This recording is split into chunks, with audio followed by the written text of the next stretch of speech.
पहले बिल्डोजर मुसलमानों पर चलता था, फिर देखते ही देखते हमने देखा कि हिंदू भी लपेटे में आ रहे हैं, फिर हमने देखा कि ये बिल्डोजर मदरसे और मस्जिद पर चलता था, फिर अब हमने देखा कि मंदिरों पर चल ही रहे हैं।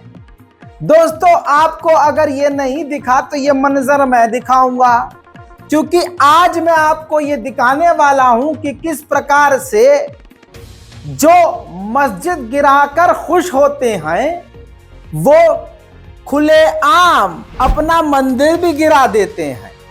भारतीय जनता पार्टी की तरफ से जहां सबसे ज्यादा हिंदू मुसलमान फैलाया जा रहा है, वैसे तो पूरे भारत में ही, लेकिन मध्य प्रदेश चरम सीमा पर है। मध्य प्रदेश के रीवा के एक इलाके में पहले तो मंदिर के पीछे भारतीय जनता पार्टी का कार्यालय बनाया गया, और फिर जो पुराना मंदिर था जिसके पीछे भारतीय जनता पार्टी का दफ्तर बना, वो मंदिर चुभने लगा भारतीय जनता पार्टी के दफ्तर को, क्योंकि उससे भारतीय जनता पार्टी की शोभा जो है, जो बिल्डिंग बनी थी, वो दब रही थी। तो फिर प्रशासन ने अपना बेहतरीन काम किया। वही बिल्डोजर जो कल तक मुल्लों पर चल रहा था, अब्दुल पर चल रहा था, आज भगवान के मंदिर पर ही चल गया। और स्थान ने वो जो होते हैं, जो रैली निकाल लेते हैं, हर बात में आहत जाते हैं, बेचारे कुछ नहीं कर पाए, खामोश रहे। और ये देखिए, मंदिर टूट रहा है, बिल्डोजर चल रहा है, मध्य प्रदेश का रीवा का इलाका है। भगवान शिव मंदिर को पूरी तरह से खंडित कर दिया गया है, तोड़ दिया गया है। अब आप सोचिए, जो तथाकथित असली भक्त हैं वो कौन से छेद में घुसे हुए हैं। ये भारतीय जनता पार्टी की हकीकत है दोस्तों। इसीलिए मैं कहता हूं और आपको याद करवाना चाहता हूं, आप भी कहिए हस्बी अल्लाह व निअमल वकील, हमारे लिए अल्लाह काफी है। वो ऐसे सबील बना देता है, वो ऐसा कर देता है, तो इससे बेहतर क्या हो सकता है। वो अपने हाथों से अपना ही मंदिर तोड़ रहे हैं। देख लीजिए भारतीय जनता पार्टी की हकीकत। लेकिन देखिए सरकारी हिंदुओं को खामोश। ये नया जुमला याद रखना, सरकारी हिंदू कौन है? वही जो सरकार के बचाव में अपने धर्म का इस्तेमाल कर रहे हैं। यहां से लेकर ऐसे तिलक लगा के यहां तक तिलक लगा के रखते हैं, भगवा पहनकर खाली जो है एक नारा चीखते हैं, और कांग्रेस और दूसरे लोग जो विपक्षी पार्टी होती हैं उनको गरियाते हैं, और वही सोशल मीडिया पर नफरत फैलाते हैं।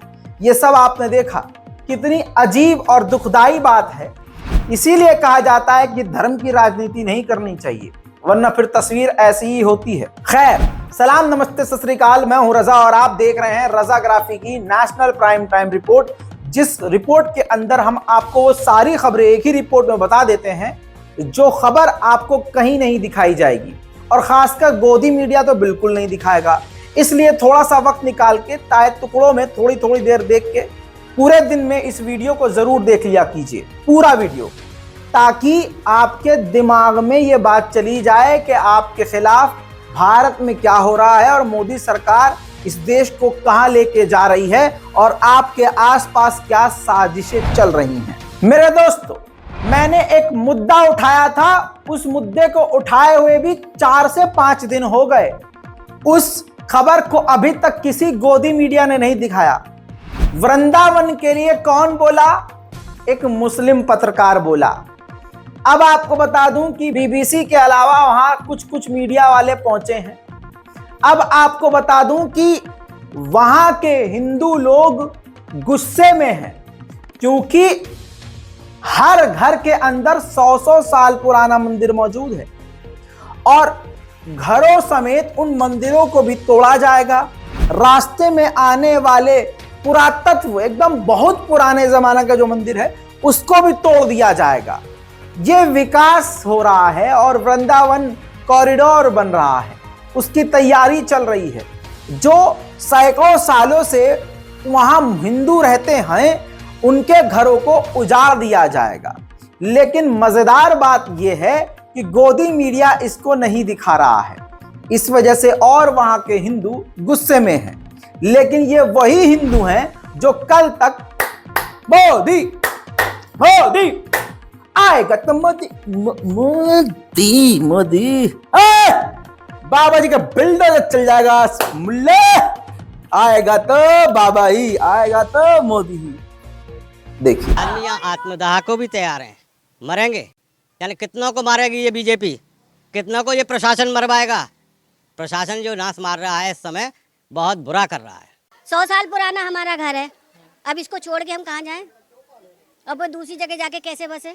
बगल में भगवान का हमारे का वो है ठाकुर द्वारा है, घर से निकलते मंदिर में घुस जाते, मंदिर से निकलते घर में घुस जाते, ऐसे कैसे छोड़ दे अपनी जगह को? मेरा घर ठीक बांके बिहारी मंदिर के 1 नंबर गेट के सामने है और सरकार के द्वारा जो प्रस्तावित 5 एकड़ का कॉरिडोर जो बात चर्चाएं चल रही हैं उसमें ये भूमि शामिल है, उसमें मेरा भी घर जा रहा है।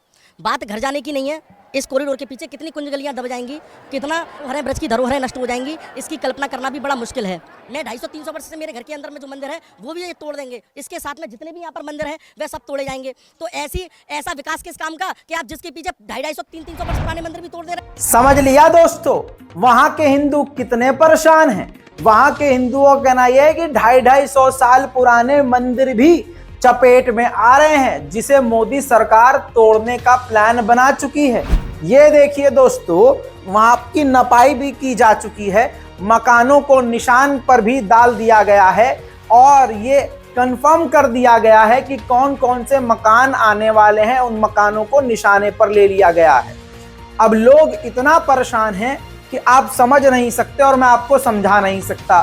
और वहां के रहने वाले सभी हिंदू समाज से हैं।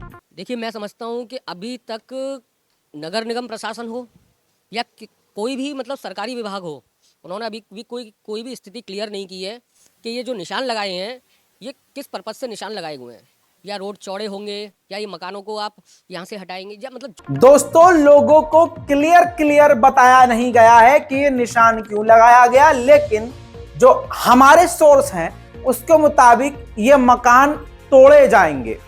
अब आप सोच के देखिए कितने परिवार, हिंदू परिवार सड़क पर आने वाले हैं। और कमाल यह है कि कुछ दिन पहले आपको याद होगा यही लोग हल्द्वानी के मुसलमानों के उजाड़े जाने पर खुश हो रहे थे, तालियां बजा रहे थे। लो, ये भगवान ने दिखाया है तुमको। दोस्तों इतना ही नहीं, अजीब बात यह है कि वहां उस मंदिर के जो अध्यक्ष हैं, उस कमेटी के जो अध्यक्ष हैं, उन्होंने कहा है कि सिर्फ दुकानों को नहीं तोड़ा जाएगा, घरों को नहीं उजाड़ा जाएगा, ऐसे ऐसे मंदिरों को तोड़ा जाएगा जो भगवान ने खुद बनाए थे और जिसको दोबारा कोई पूरे इस दुनिया में बना नहीं सकता। और मोदी सरकार, ये सरकार उसी को तोड़ने के लिए तैयार हो चुकी है। देखिए, असर दुकान और मकान पे नहीं, मेन बात है वृंदावन की जो धरोहर है, जो वृंदावन का अस्तित्व पे असर पड़ रहा है। दुकान तो आज यहाँ नहीं, हम कल कहीं भी कर लेंगे, लेकिन सरकार जिन मंदिरों को और जिन कुंज गलियों को तोड़ रही है वापस उसको कभी नहीं बना पाएगी। यह बहुत पुरानी भगवान द्वारा बनाई हुई चीजें हैं जिसको सरकार नहीं बना पाएगी। खैर दोस्तों, लोगों के अंदर बहुत ज्यादा गुस्सा है, लेकिन उन सभी को मेरा एक संदेश है, जरा आप सोच के देखिए कि कल आप किस पर ताली बजा रहे थे। इसको कहते हैं जैसे को तैसा, अंग्रेजी में कहते हैं कर्मा। और आप झेलिए अब, क्योंकि आपने ही दबाया था और आपने ही ताली बजाई थी।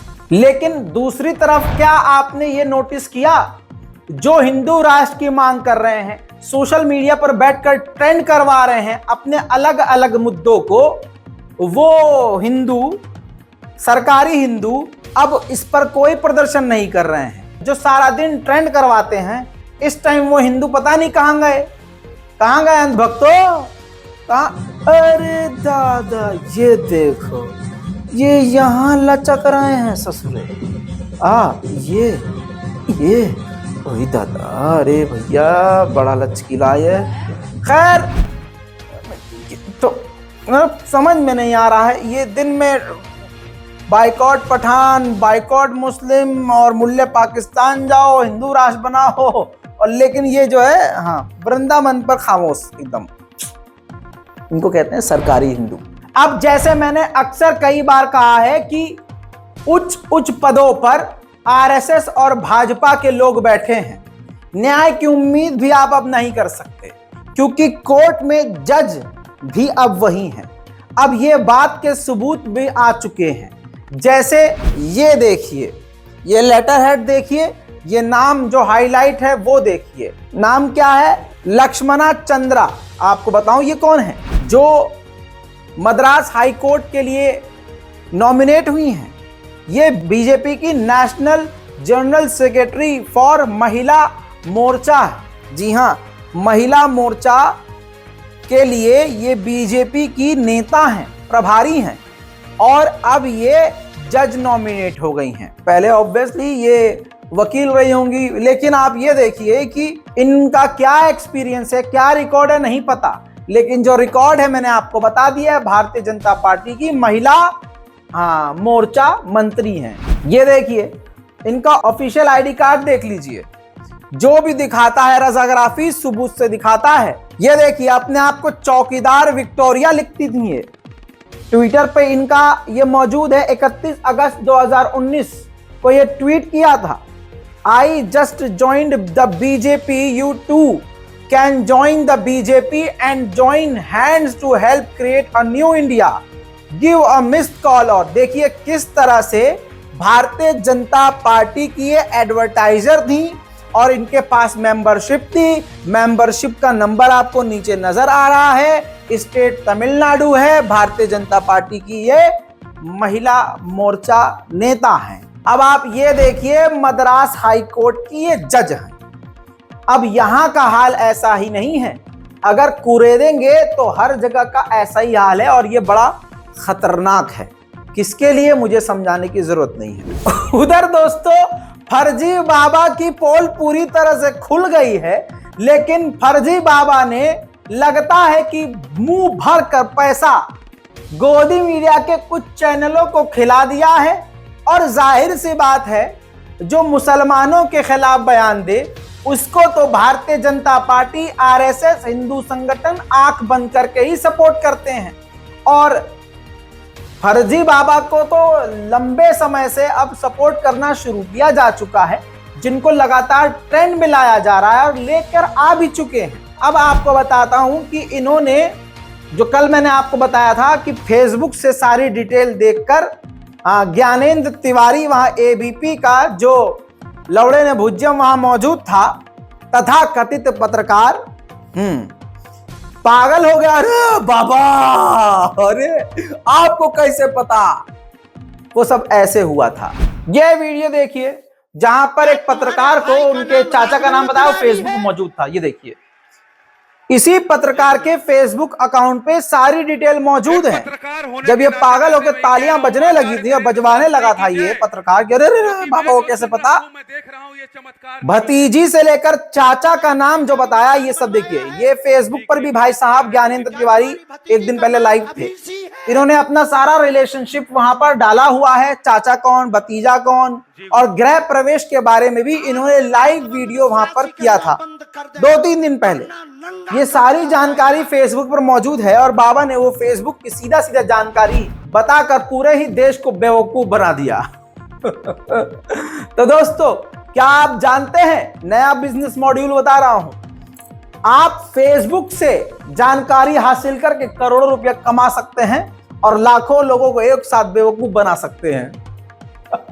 बस थोड़ा सा बचने के लिए विरोध से आपको धर्म का नाम लेना पड़ेगा, भगवान का नाम लेना पड़ेगा। ठीक वैसे ही जैसे वह वाली फिल्म आई थी ना आमिर खान की, पीके, सेम वही कहानी है। और अभी लेटेस्ट फिल्म भी थी, एक सीन दिखा देता हूं, याद आ जाएगा आपको। वैसे तुम्हें सागर से बेटर लड़का मिल सकता। तुम्हें अभी भी यकीन नहीं हो रहा कि मेरे अंदर सिक्स सेंस है? अच्छा सुनो, तुम राजस्थान से, तुम्हारे पापा ठाकुर विजेंद्र सिंह, और तुम यहाँ 4 साल से मेडिकल कॉलेज में MBBS कर रही हो। हाँ यार, तुम्हारे पास तो सच में सिक्स सेंस है। It's amazing. एक बार मैं भी ट्राई करूं? तुम Ruhan Randhawa, late business tycoon Ratan Randhawa के इकलौते बेटे, दिल्ली से हो, education from Doon school, currently unemployed, right? Facebook account तुम्हारा भी है, मैं सारी इन्फॉर्मेशन यहीं से निकाली ना। कब से काम करना शुरू कर रहे हो ये फेसबुक वाला, बता देना। वैसे आप में से कोई ना कोई ये करेगा जरूर क्योंकि पता है ना बेरोजगारी बहुत ज्यादा है मोदी जी की कृपा से। सोचिए जब एक फर्जी बाबा भगौड़ा साबित हुआ और FIR हुई तो उसके बचाव में भारतीय जनता पार्टी और गोदी मीडिया, लश्कर नोएडा पूरी तरह से जंग में उतर आया। और इनका बचाव में उतरना इस बात की दलील है कि मक्कार आदमी है वो, क्योंकि मक्कार के साथ मक्कार खड़े हो गए हैं, झूठ के साथ झूठ खड़ा हो गया है। मेरे दोस्तों, आपको यह भी बता दूं कि यहां पर किसी के धर्म को बुरा नहीं कहा जा रहा है, बाबा को गलत कहा जा रहा है, सनातन को गलत नहीं कहा जा रहा है, हनुमान चालीसा को गलत नहीं कहा जा रहा है।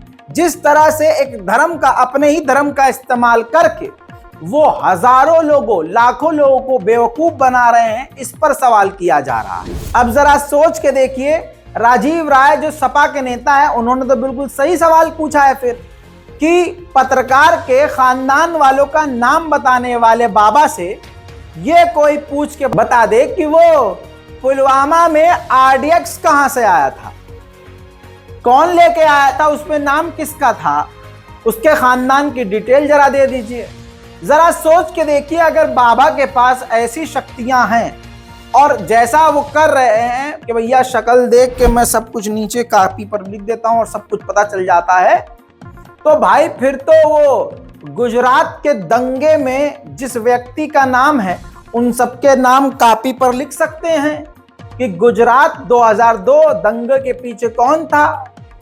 क्या वो बता सकते हैं कि चाइना अब क्या कर रहा है और सीमा पर भारत के लिए चाइना कौन कौन से हथियार तैनात कर रहा है।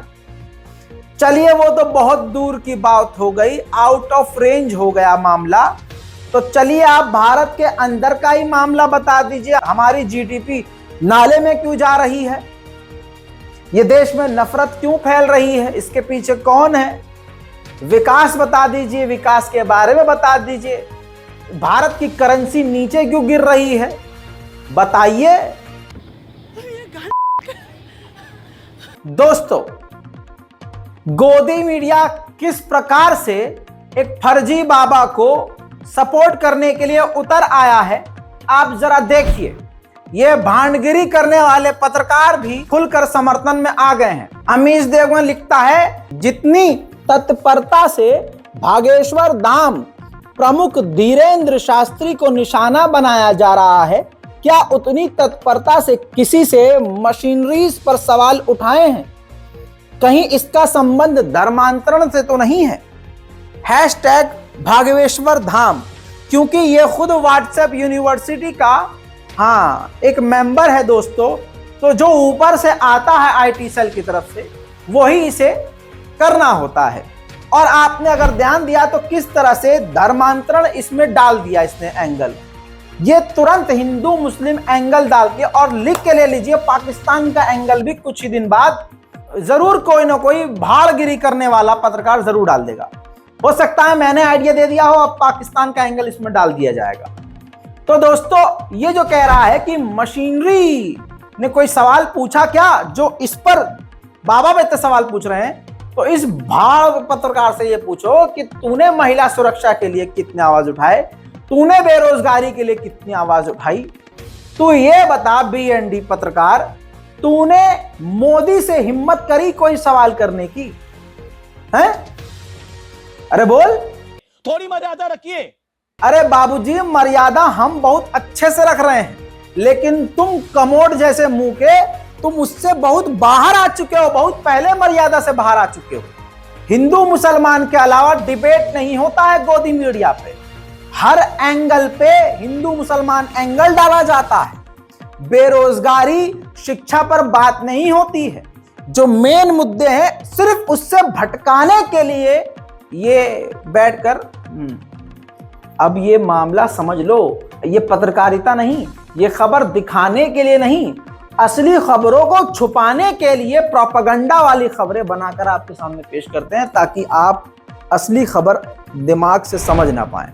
भाई साहब, गोदी मीडिया का स्तर दिखा देता हूं।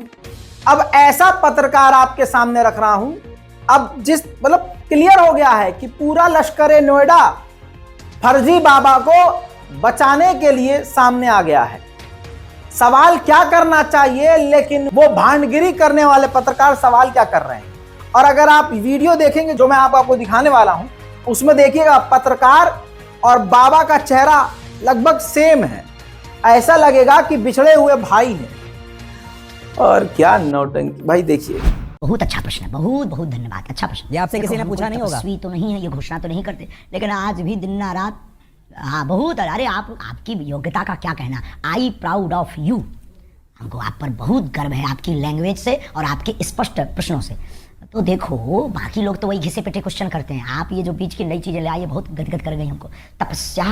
तपस्वी हम नहीं हैं। लेकिन उधर मीनाक्षी कंडवाल पत्रकार ने जो बात लिखी है वो आपको सोचने पर मजबूर कर देगी। ट्वीट किया है और लिखती हैं कि चलिए, जब तक आप भागेश्वर सरकार की अजब गजब खबरों में उलझे हुए हैं, इस बीच बलात्कार और हत्या के दोषी बाबा राम रहीम को 40 दिन के लिए पैरोल मिल गई है। जलवा तो इसी बाबा का है, सजा और दोष भी कोई ऐसा वैसा नहीं, पर परवाह किसे है। दोस्तों, आप सोचने पर मजबूर हो गए ना, और खबर भी आपको मिल गई कि बाबा राम रहीम को फिर से 40 दिन की पैरोल मिल गई है।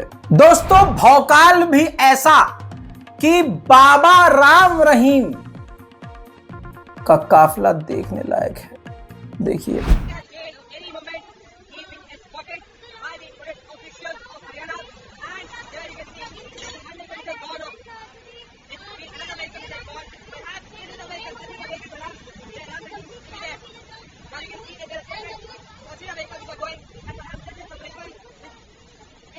इतना ही नहीं, जैसा मैंने आपसे कहा था, भारतीय जनता पार्टी, हिंदू संगठन और तमाम जो इस देश की तरक्की के असली दुश्मन हैं, जो नफरतिया जहरीले लोग हैं, मुसलमानों के खून के प्यासे हैं, वो सब के सब इस बाबा के समर्थन में आ चुके हैं।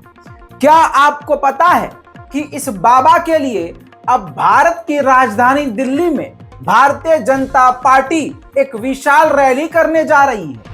ये देखिए, दिल्ली दंगों में जिन्होंने बढ़ चढ़ कर हिस्सा लिया, कपिल मिश्रा जी को कौन नहीं जानता। ये पूरा बैनर देखिए और पोस्टर देखिए और कपिल मिश्रा की वाणी देखिए।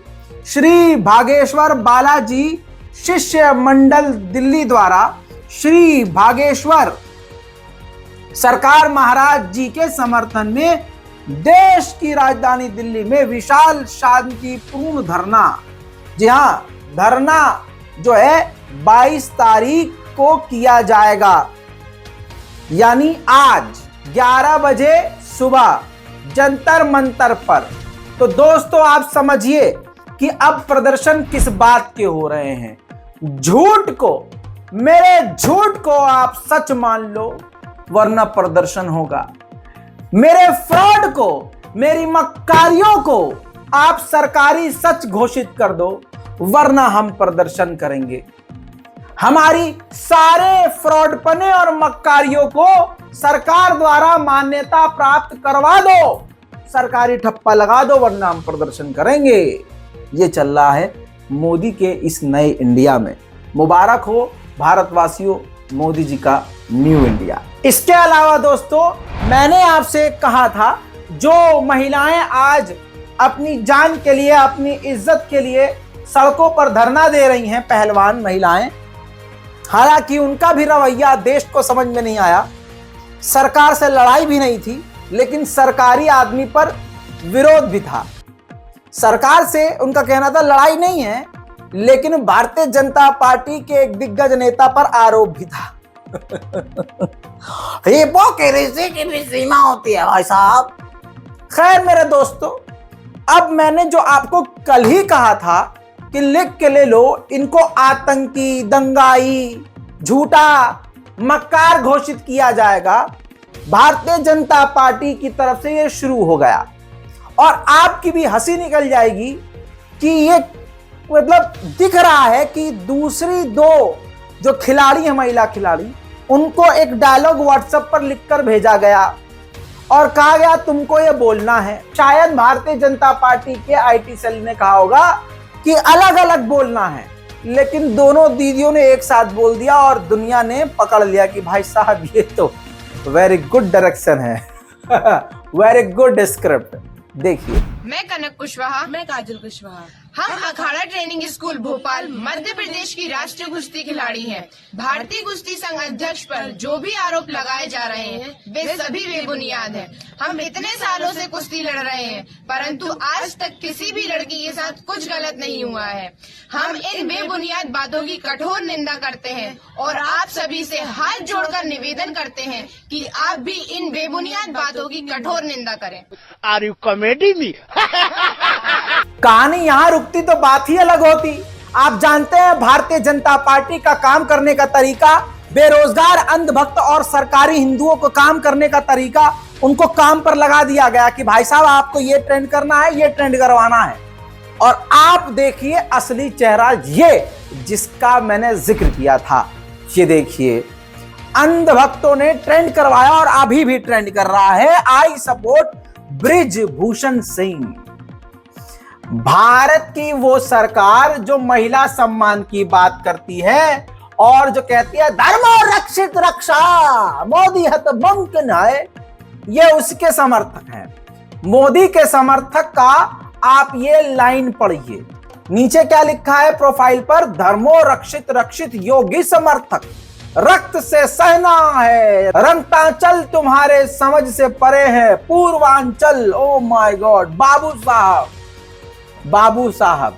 और लिखते क्या है, एक बाप की औलाद है तो साबित कर विनेश फोगाट, अगर नहीं कर पाई तो अपना नाम छिनार फोगाट रख देना। तालियां।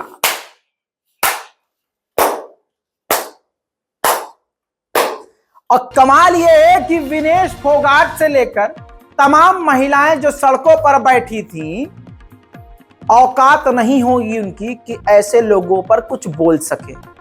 बेचारे धरने पे तो बैठे थे, लेकिन ऐसे हो रही थी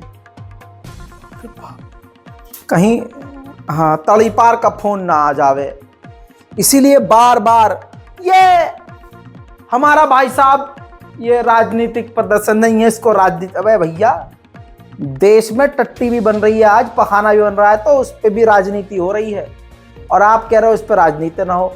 और देश में हर मामले का हल राजनीति से किया जा रहा है। मोदी जी पखाना बनाए थे शौचालय, उस पर भी खुद मोदी जी भी राजनीति किए हैं। हमने शौचालय बनवाए हैं भाइयों बहनों, हमने नोटबंदी करी, लेकिन अब तो नहीं बोलते क्योंकि लोग पूछते हैं हाँ भाई साहब क्यों करी, ये तो बताओ।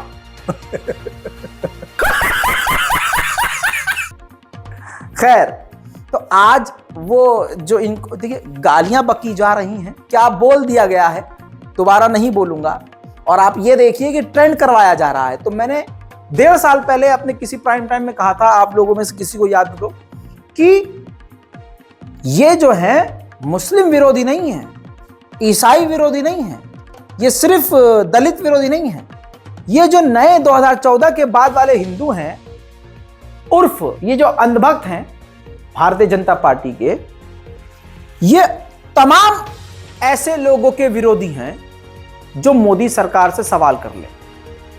आप अगर कट्टर हिंदू हैं और आप एक सवाल कर लें मोदी पर, ये आपको नकली हिंदू, आतंकवादी, मुल्ले सब घोषित कर देंगे।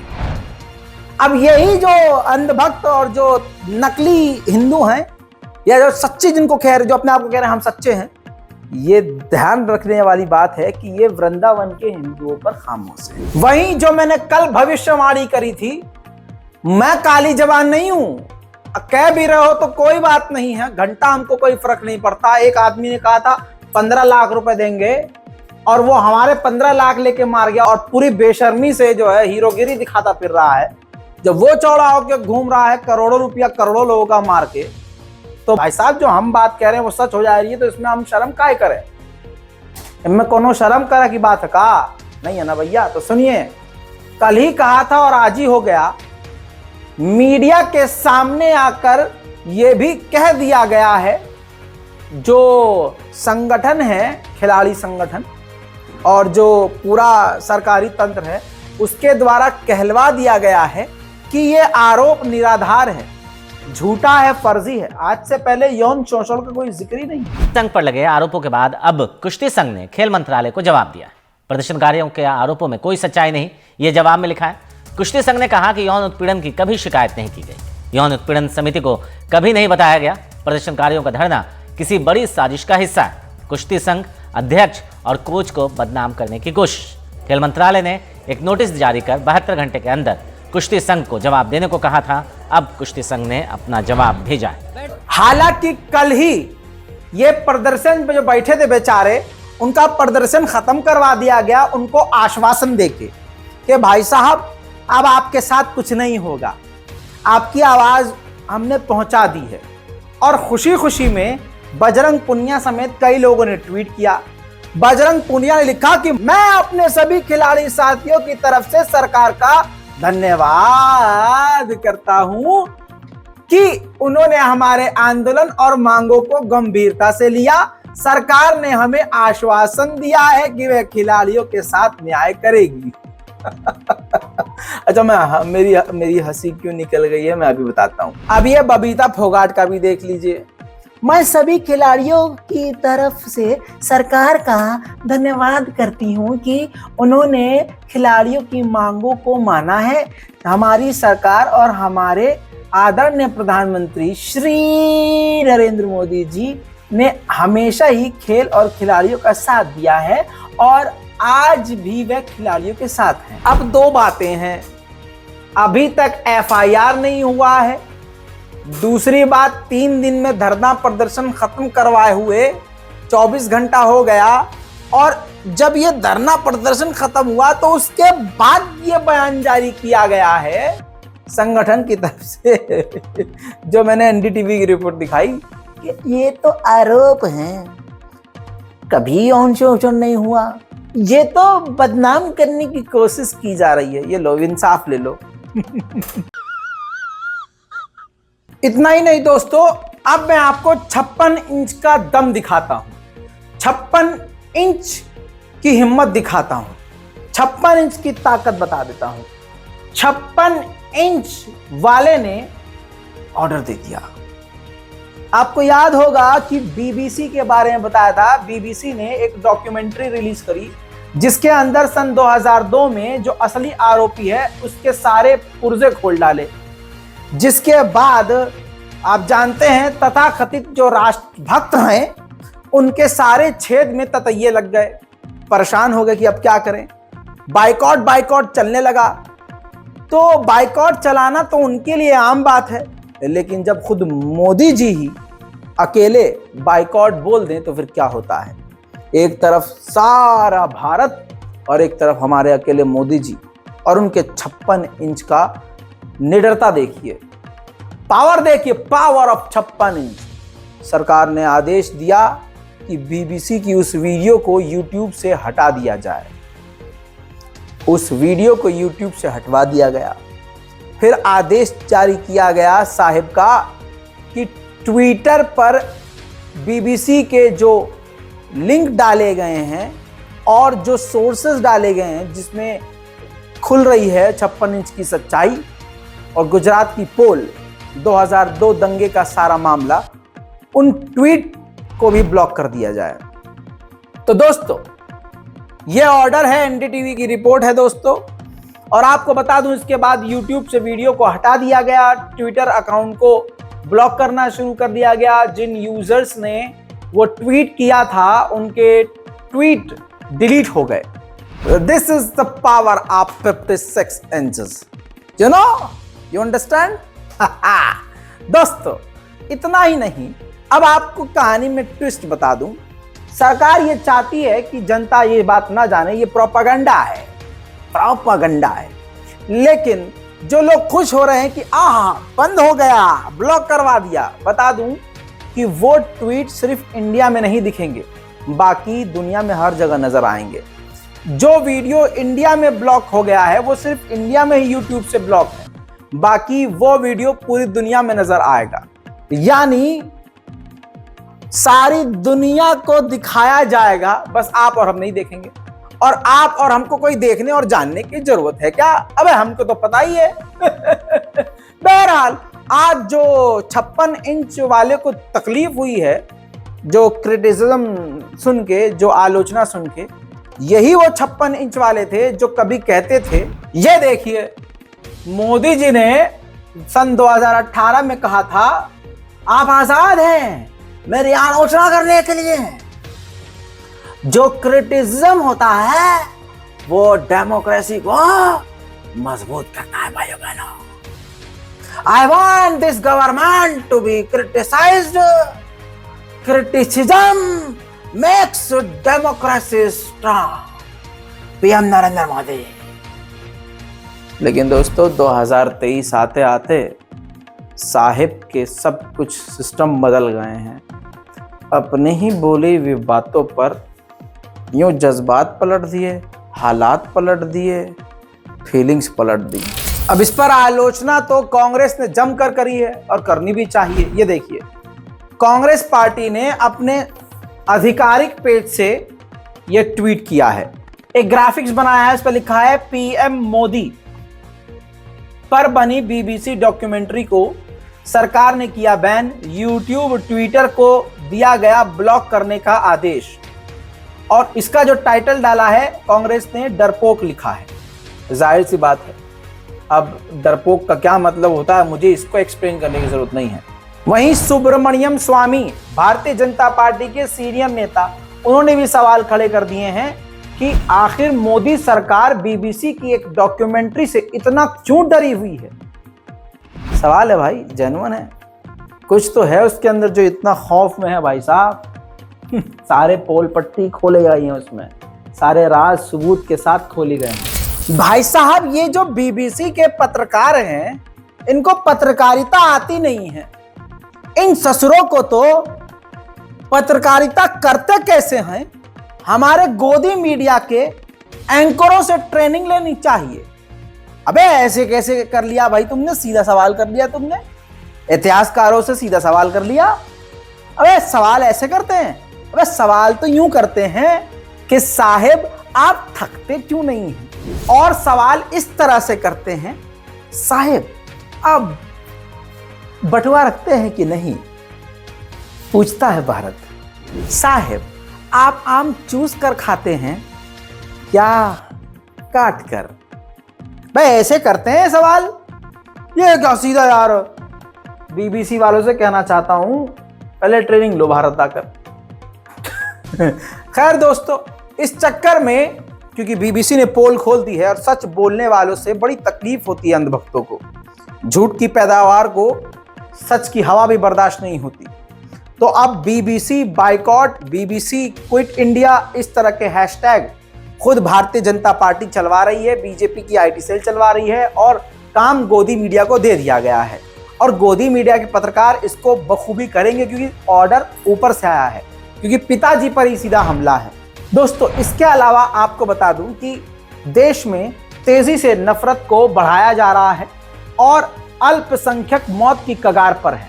मैं रोज आपको अलर्ट कर रहा हूं। जिस सुप्रीम कोर्ट ने जिस व्यक्ति के लिए मामला दर्ज करके आदेश दिया है और दिल्ली पुलिस को लताड़ लगाई है और सवालों की बौछार करी है, देखिए खुलेआम सुप्रीम कोर्ट की अवमानना करते हुए फिर से अब वो एक बड़ा प्रोग्राम कर रहा है। सुरेश चक्रवाणे 3 दिनों की महाराष्ट्र यात्रा पर है और रोज वहां पर प्रोग्राम कर रहा है। 22 जनवरी कहा गया है, 22-23 जनवरी को 1 बजे छत्रपति शिवाजी महाराज जी ने हिंदू राष्ट्र की शपथ ली थी, वो दोबारा ये शपथ लेगा और कॉन्टैक्ट नंबर भी जारी किया है, किस जगह प्रोग्राम होगा वो जारी किया है।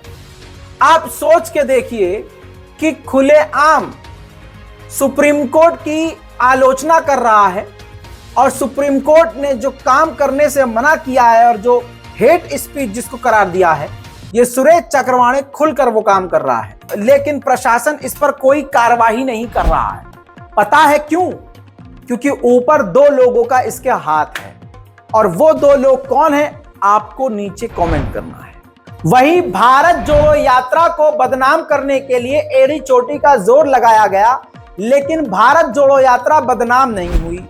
अब ये ताजा तस्वीरों में देखिए और जो मैं सवाल कर रहा हूं उस पर सोचिए। ये जो महिला चल रही हैं भारत जोड़ो यात्रा में शामिल हुई हैं, ये 26/11 हमलों की गवाह हैं। नाम है देविका रोटावन। राहुल गांधी से कदम मिलाकर चल रही हैं। अब सवाल ये है कि इतने पढ़े लिखे लोग और इनसे पहले भारतीय पूर्व सैनिक और पूर्व सीनियर कमांडर शामिल हो चुके हैं। देश भर के बड़े बड़े लोग, बड़े बड़े नेता इनके साथ चल चुके हैं कदम से कदम मिलाकर। तो क्या सभी पप्पू हैं? तो सरकार का ऐलान ये है कि असली देशभक्तों को पप्पू कहो, गद्दार कहो। और क्योंकि हम सावरकर की औलाद हैं और अब सावरकर राज है, गोडसे का राज है, तो अब गुंडई ही राष्ट्रभक्ति कहलाएगी। अब मक्कारी, झूठ, फरेब, आतंक, यही असली राष्ट्रवाद कहलाएगा। परिभाषाएं बदल दी गई हैं और इतिहास भी बदलने का प्लान किया जा चुका है। राहुल गांधी की भारत जोड़ो यात्रा से इतनी ज्यादा टेंशन में है मोदी जी कि अब मोदी जी के लहजों में नरमी आई है। चंद दिन पहले बयान दिया और मीटिंग में कहा कि मुसलमानों के खिलाफ विवादित बयान मत दो और मुसलमानों के ग्रुप से मिलो, मुस्लिमों तक अपनी पहुंच मजबूत करो और हर फिल्म पर ज्ञान न दो। बहुत लताड़ लगाई मोदी जी ने मीठे मीठे जुमलों से। और इसके बाद जब मोदी जी ने ऐसा बयान दिया तो योगी आदित्यनाथ के भी जुमले सुधर गए। बाबा भी अपनी जुबान को पलट रहे हैं, बदल रहे हैं। अब आपको बता दूं कि बाबा का बयान आया, जिस बयान के अंदर उन्होंने कहा कि आज के समाज में, आज के दौर में धर्म की राजनीति नहीं करनी चाहिए, इससे विकास नहीं होगा। धर्म की राजनीति नहीं करनी चाहिए। वो बयान आपको सुना देता हूं, देखिए। ये विकास, लोक कल्याण और सुरक्षा का बेहतरीन माहौल ये केवल और केवल मोदी जी के कारण ही संभव हो पाया है। और इसलिए भाइयों बहनों, हम इस क्रम को निरंतरता दे सके, मैं आपका आह्वान करने के लिए आया हूं। जाति, मत और मजहब की राजनीति कभी किसी का कल्याण नहीं कर सकती। इसी ने उत्तर प्रदेश के विकास में सबसे बड़ा बैरियर था और इस बैरियर को उत्तर प्रदेश की जनता ने समझा। प्रधानमंत्री जी के आह्वान पर उत्तर प्रदेश ने जब अंगड़ाई ली, बैरियर को हटाया और आज मैं गाजीपुर की जनता का आह्वान करने के लिए आया हूं।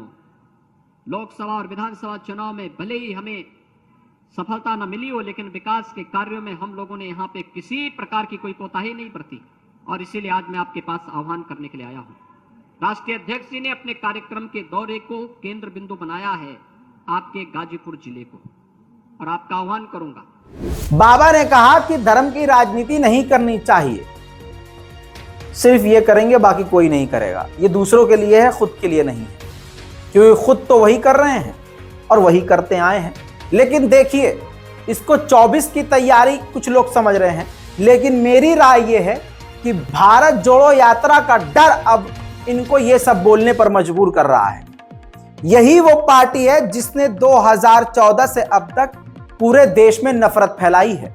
वरना मेरे ऊपर मत जाइए, माफ कीजिए बाबा, वहां जाइए आप, किसी भी राष्ट्रभक्त का अकाउंट खोलिए और या फिर जो कोई अकाउंट मुसलमान को गाली बक रहा हो, ईसाइयों को गाली बक रहा हो, दलितों को उल्टा सीधा कह रहा हो, आप उसके अकाउंट पर क्लिक कीजिए, उसके यूजर नेम पर क्लिक कीजिए, उसके प्रोफाइल पे जाइए, आपको राष्ट्रभक्ति, राष्ट्र सर्वोपरि लिखा हुआ नजर आएगा, भगवा का झंडा लगा हुआ नजर आएगा, तिलकधारी कोई तस्वीर नजर आएगी, प्रोफाइल इस तरह की होगी, झंडे के साथ, भारतीय तिरंगे के साथ या भगवा के साथ, और 2-4 श्लोक लिखे होंगे।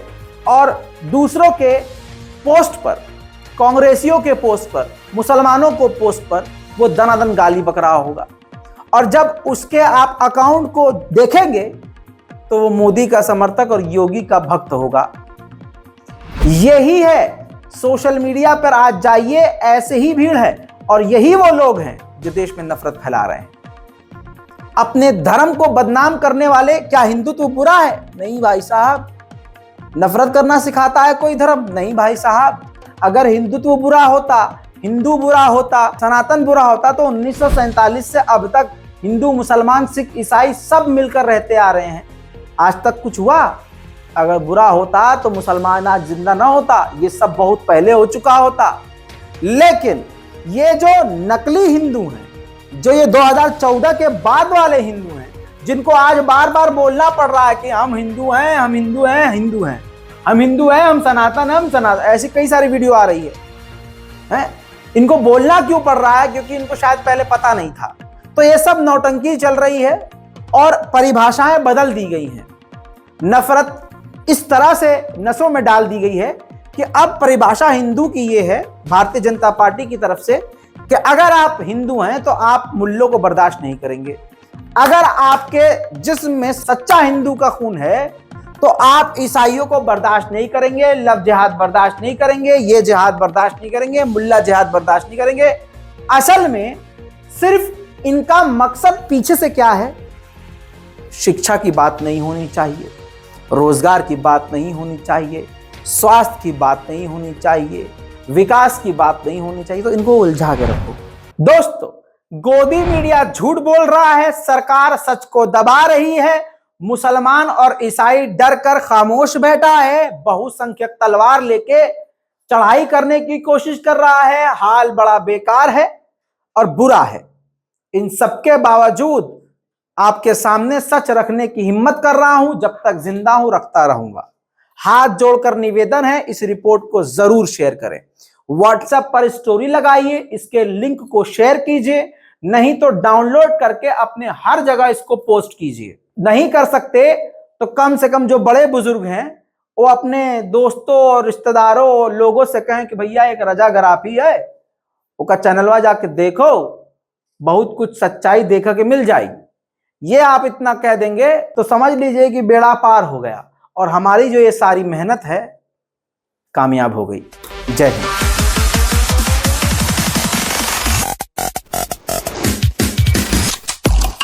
तेरा बाप आया।